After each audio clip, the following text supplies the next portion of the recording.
What's up, y'all? Today I am going to be discussing problematic books and authors that are on my TBR. This video was kindly selected by my patrons. Every single month my patrons vote on a video for me to produce on the main channel in addition to their exclusive video. And this was the main channel voted for video. I am excited about this and very, very nervous at the same time. If you've been here for a little bit, you know that I have been talking a lot about problematic authors and books on this channel. I have a series where I kind of discuss problematic books that I love. I've been discussing problematic authors of color, just having a lot of discussions about books that have elements within them that perpetuate harmful things in society, trying to present these books in a nuanced light, because I don't believe in censorship and I do not believe in immediately throwing an author away depending on the extent of their transgression, of course. I am highly excited to be discussing in this video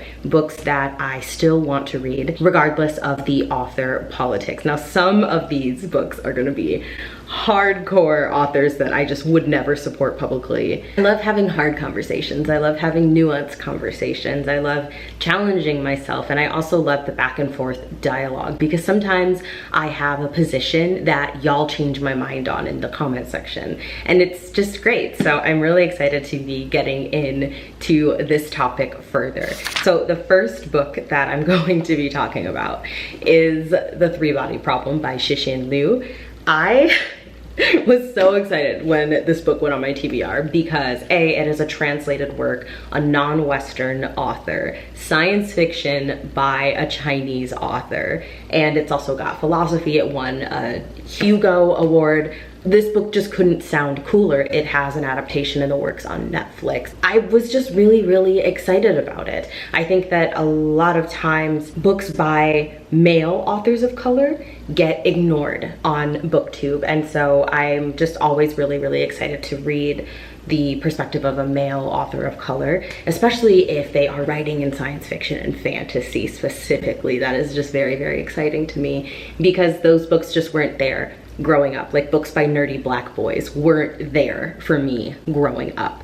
But then, this thing though, Cixin Liu decides to make comments about the Muslim concentration camps and is just very much citing, speaking in favor, kind of defending, and it was absolutely disgusting. It was awful. The comments that he made about concentration camps, the oppression of Muslims, it was just absolutely disgusting. Okay, so for sake of clarity, we wanted to make sure we were as specific as possible. So this is posted on Reddit from the person who did the interview with Cixin Liu.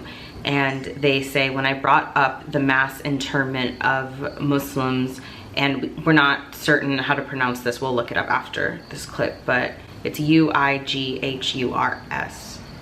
Uyghurs? We know that's absolutely wrong. When I brought up the mass internment of Muslim Uyghurs, around 1 million are now in re-education camps in the northwestern province of Xinjiang. He trotted out the familiar arguments of government-controlled media. Would you rather that they be hacking away at bodies at train stations and schools in terrorist attacks? If anything, the government is helping their economy and trying to lift them out of poverty. Disgusting. The answer duplicated government propaganda. So exactly that, I couldn't help asking Liu if he ever thought he might have been brainwashed. I know what you're thinking. He told me with weary clarity. What about individual liberty and freedom of governments? He sighed. What about their freedom and liberty? Okay. He sighed as if exhausted by a debate going on in his head. But that's not what Chinese people care about. For ordinary folks, it's the cost of healthcare, real estate prices, their children's education, not democracy. Not ordinary folks. I looked at him, studying his face. He blinked and continued. If you were to loosen up the country a bit, the consequences would be terrifying. Disgusting. The source is Liu Cixin's War of the Worlds, the New Yorker profile by Jia Yang fan. Disgusting. And now we're gonna figure out how to pronounce this word. Uyghurs. Wow, we were disgustingly wrong. Uyghurs. Uyghurs. Okay, Uyghurs. All right, so that's that. Back to the video. That is the kind of problematic behavior that I cannot excuse, I cannot look past. It's different if you maybe use a phrase that you shouldn't have. Obviously, all of these things are on a spectrum, and it's up to the reader to decide what they can and can't handle and tolerate.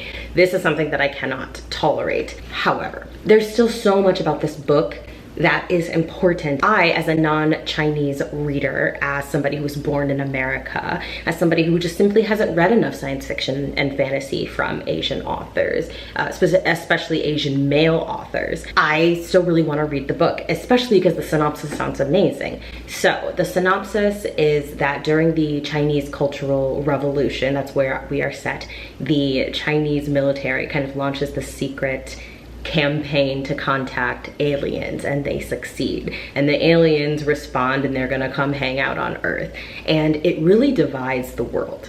Some people want to welcome the aliens, others are completely against it. Ones who want to welcome the aliens just see them as superior beings, and they want to get in on their good side, you know? And that premise is so fucking cool. That is so amazing. I could not be more excited about it. But then there's the ethical implications for reading this book. I have a really big platform, and I like to be responsible about my platform. I try really hard to pick books that have healthy messages, because again, this is a public platform and I like to be accountable. So this is a book that I have decided I'm going to be reading in private. I'm going to be reading that just me, myself, and I won't be reviewing it on the channel or anything like that. That is all I'm going to say about that book. Now the next author is one who is probably top 5 most famous white male writers in fantasy. I have been interested in his books ever since joining BookTube, but booktubers are really what got me into wanting to read this author, because I had absolutely no interest in him or Robert Jordan or any of those other, you know, Tolkien, not because those books aren't good or anything like that, just I was never interested in them. They didn't call to me at all. But I have officially been bitten with the Brandon Sanderson bug, and I'm excited to read the Mistborn trilogy. This was sent to me so kindly by a beautiful viewer on my wish list like 2 years ago, and I'm still really excited to read it. Now, because he is so big and just powerful and domineering in the fantasy and science fiction world, we often don't talk about the things that he has been accused of. Sexism and homophobia in his text, potentially homophobia in his personal life. Again, this is the kind of problematic author where I still would read and review on the channel. Now, this is because sexism specifically is something that I tend to want to analyze for myself within the text, especially as a trans person. Some things might be cis sexist, some things might be perceived as sexist but aren't when you add in certain racial implications, etc., other marginalized implications. I wish I could give you guys an example, but I just don't have one at the moment. Like, here's a really good example. Upon a Burning Throne, which is written by a South Asian author whose name is Ashok K. Banker. That is an epic fantasy series. A lot of white readers accused him of sexism within the text because of how women were described. But as somebody who read the book, loved the book, I personally felt that the male and female characters were described equally. And also, those reviews didn't take into consideration how incredibly well built and well-rounded those female characters were. And for me, those accusations felt a little bit racist, because people, readers, white readers are always going to be more critical of men of color writing women than they are of white men writing women. And this is mainly because of ideas of men of color being predators, especially Asian, dark-skinned Asian men. The darker that the man is, the more likely he in his writing is going to be perceived as sexist, or rather, white readers will read those books through a much more critical lens. And a lot of the reviews just kind of felt like they were really trying to find some shit in the book that I personally felt wasn't there. That is why sexism is one of those things where I like to analyze for myself, unless it comes from a source that I really vibe with. It will kind of be up to me whether or not I'm still interested in the book.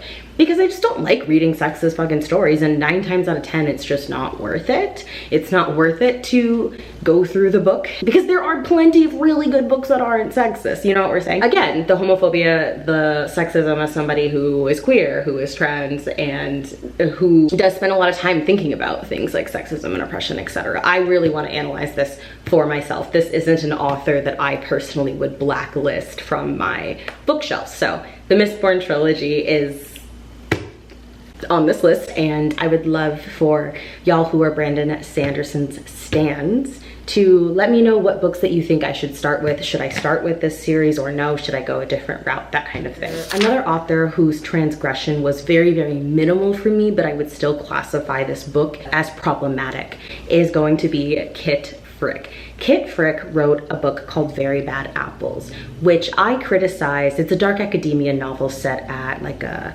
boarding school kind of situation. And it's got, you know, cult, secret society vibes, vigilante justice, that sort of thing. I had a lot of issues with how the characters of color were described. And it wasn't racist, but it was a little cyst. You know what I'm saying? It was like right on the line. It just made me uncomfortable. Now, it didn't make me uncomfortable enough to give the book a 1 star, to be like, I'm never gonna read Kit Frick again. So this is going to be my second chance with this author, mainly because this cover is so fucking cool. This cover is amazing. So this is about a large wealthy family called the Mayweathers, who are spending vacation on a Caribbean resort. There's a reunion, an engagement, and a murder. It's a twisted mystery for fans of The White Lotus and Cousins, and I'm pretty excited about this. Kit Frick's writing is really devourable. It's very easy to read. It's fun. Really good mystery thriller author. Very Bad Apples ended up getting like a 3-star for me because there were just some things I absolutely couldn't suspend my disbelief for, and I'm just not even gonna get into them right now. Oh man, I'm glistening. It's like 100 degrees outside and I'm wearing this gorgeous shirt for y'all. I was damn near naked before filming this video, so you're welcome. Now I'm going into this book with some trepidation because wealthy white people vacationing on a resort for people of color. That always does make me just like a touch uncomfortable, but just don't even get me started on that, because like we could talk about tourism, white tourism, American tourism all day, every day, and that's just what it is. Now I want to clarify, I do not think that you're a bad person if you are white and want to go to Mexico and chill on a resort. That's not what I'm saying at all. I don't think that that necessarily is problematic, but the way that a lot of these places, Mexico, Jamaica, are kind of forced to cater to white tourists in order for their economy to survive, the way that their economy was systemically built around the United States and the whims of United States citizens going to those places, do make me uncomfortable. So there's just a lot like socio-politically that I get in my head about, because as you can probably guess, if this is your first time here, I think too much. Them going to Mexico for winter break, that can get problematic really fast. How are the people on the resort going to be depicted? How are the locals going to be depicted? That sort of thing. And so I'm not saying this book is problematic, but there are some things that give me a little bit of pause. The next book that we have is going to be an exuberant dark comedy. This is called Sedating Elaine by Dawn Winter. This is obviously an ARC. It was a book that was sent to me last year, and I'm not gonna lie, I'm very nervous about it, which is why I haven't picked it up yet. Now, I do not want to say that this book or the author is problematic. What I am gonna say is that reading the synopsis, I have a lot of questions, and whether or not this book is problematic is going to depend entirely how the synopsis unfolds within the text, how it is handled. So I'm gonna just read it so that I don't mess anything up. It's an exuberant dark comedy about love, grief, sex, guilt, and one woman's harebrained scheme to tranquilize her voraciously amorous girlfriend for a few days, so that she might pay off her drug dealer, make some soup, and finally get some peace and quiet. So you can see where the problems come in. Drugging a human being without their consent, and that human being being your partner. And obviously she's not gonna tell the partner after, you know, she wakes up. And so all of those things are just violently problematic. And I am liking, though, that it is called a harebrained scheme, because obviously that is not okay, but it's just going to depend entirely on how this unwraps within the novel. Now, on the back it says that the author has worked in a variety of jobs, prisons, hospices, kitchens, and factories, and that this is her first novel. I'm curious, I'm not going to make judgments, I just will say I was like, ooh, I felt that in my body. It's a terrible thing to do. And then we have Josh Malerman. So I have 3 books by him on my shelves. The first is Inspection. The second is Pearl. And then I was recently sent his newest book. It's in my, it's on my inner porch right now. I'm just gonna look it up really quick to see what it is, because it sounds really cool. So the new book is called Spin a Black Yarn, 5 harrowing novellas of horror and speculative fiction from Josh Malerman. I found the whole indigenous burial ground, indigenous haunting history plot point in Goblin to be very, very racist. That being said, I do not know if this author is indigenous or not. I did some research, looked it up. I looked it up last year. I asked people, and it just hasn't been commented upon. There is a chance that Josh Malerman is indigenous, but it's giving racist. I could not believe the direction that Goblin took. It was giving Stephen King. I did not like it. It was giving Poltergeist with the whole, oh, it's angry Native Americans. It's giving not your story to tell. It is giving stereotype. It is giving, this is a really weird way to insert indigenous people into your storytelling, your horror storytelling. It is giving, you are profiting off of that history, that storytelling.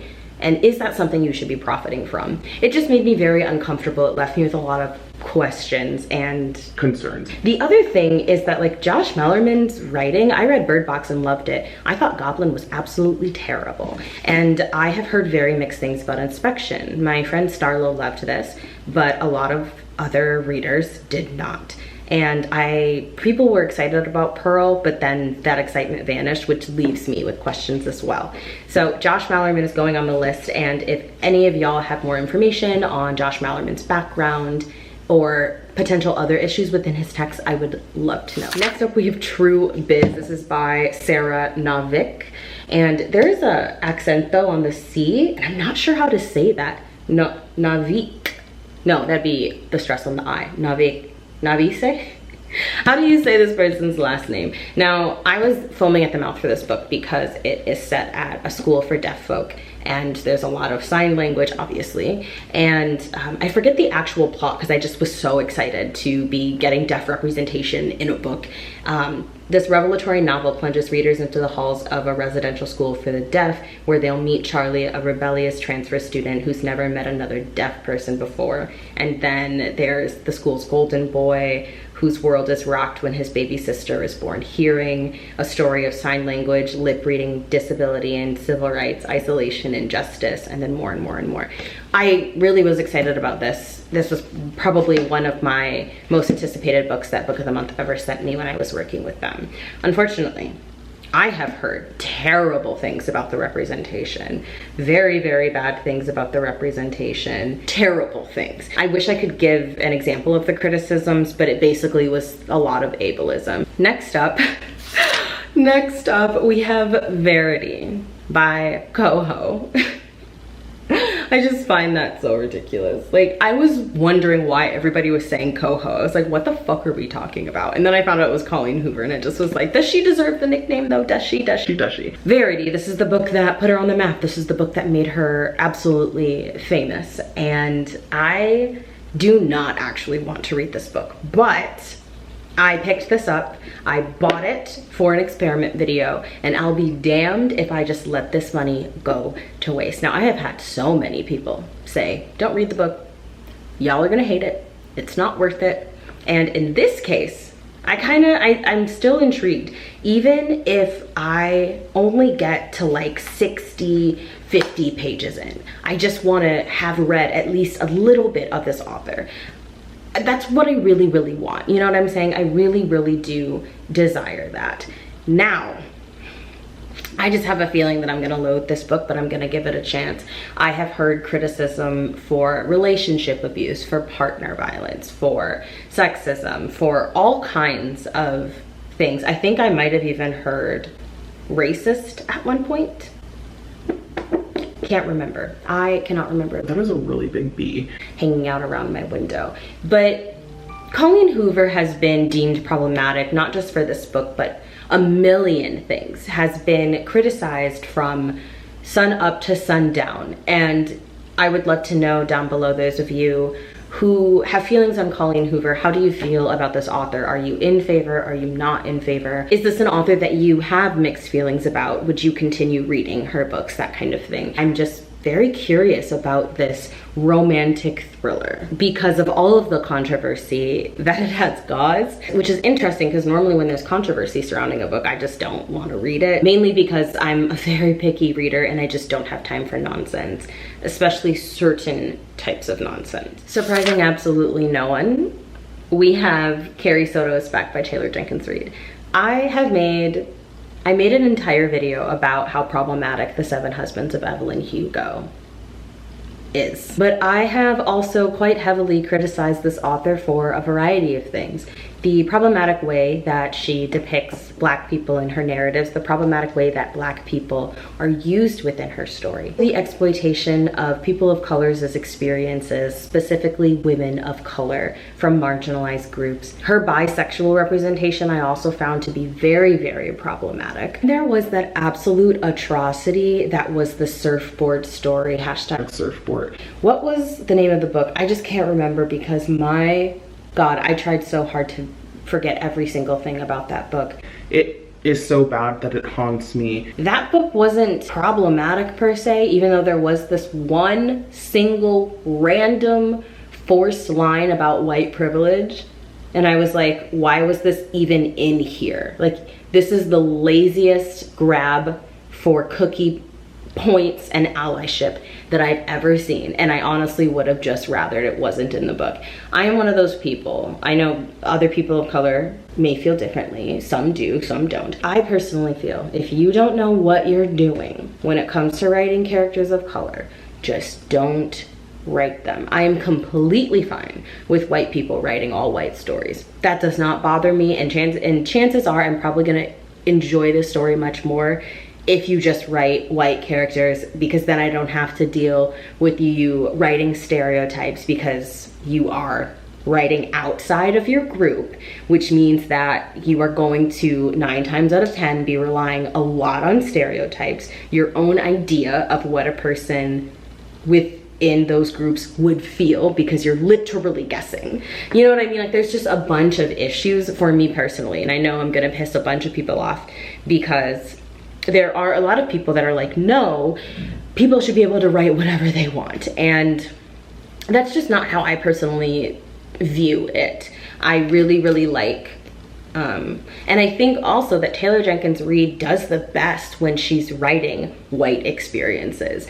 That is when her stories are the most authentic, the most successful, I feel like, the most convincing.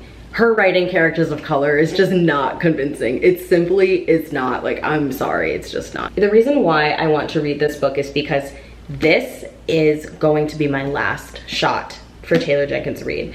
I tried Daisy Jones and the Six. That is the only book of hers that I love. Her writing I just find to be very overinflated. I think that she is so overhyped and just personally not for me. I love that so many of you love Colleen Hoover. I love that so many of you love Taylor Jenkins Reid. But if we're talking about me personally, not for me at all. Absolutely not. I'm not impressed.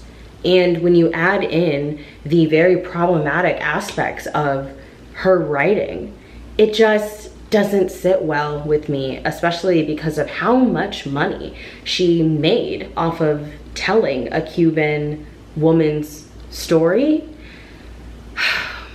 It's the profit for me. It's not even always the fact that I don't want white people to write characters of color. It's that, what does it mean? How can we interrogate or be mindful at the very least, or be honest about what it means for a wealthy white female author to be then getting even more wealthy writing experiences of characters of color.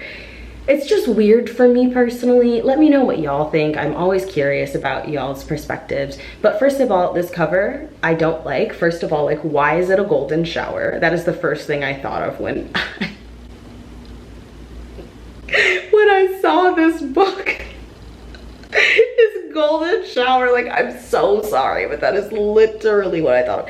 If any of you also, if any of your minds went there, please let me know. Like, I really hope I'm not the only just pervert, like, basically the only one who went in that direction. I really wish my mind didn't. I was not excited about it, but every time that I see this cover, I think of a golden shower. This is my last chance with this author. It really, really is. I am going to be reading this for a vlog, and I already know that I'm not gonna love this book. I'm gonna try, but I already know that I'm not going to. I almost forgot to talk about Big Swiss by Jen something. This was one of my most highly anticipated reads, but unfortunately I have heard utterly terrible things about this book. So this book follows a transcriptionist named Greta. Greta is middle-aged and feels very stagnant in life, and she is transcribing sessions with this sexual psychotherapist who uses very unconventional methods in his therapy. And she is transcribing the sessions between him and this Swiss woman whose name is Flavia. And through her transcription sessions, she falls in love with Flavia. Flavia is known as Big Swiss, and she is a gynecologist who has never had an orgasm, and so that is why she starts seeing the psychotherapist. And Greta decides to start dating Big Swiss and using the information that she has learned in these transcripts to kind of seduce her. I have heard terrible things about this book in terms of the way therapy is depicted and in terms of racism. My friend Dana sent a screenshot of this really disgusting depiction of a Chinese person. It was something like, I don't even want to repeat it. However, I did pick this book up for a reading experiment that I'm going to be doing. It's a new series where I read problematic books. So I've already started this book and I have a lot of thoughts already. I'm hoping that video is going to be out soon. If you are interested in seeing what I think of that particular book, please comment down below. So that is it for this video. Short and sweet. Those are a bunch of books on my TBR from authors that are problematic or books themselves that are problematic. I would love to know your opinions on these books if you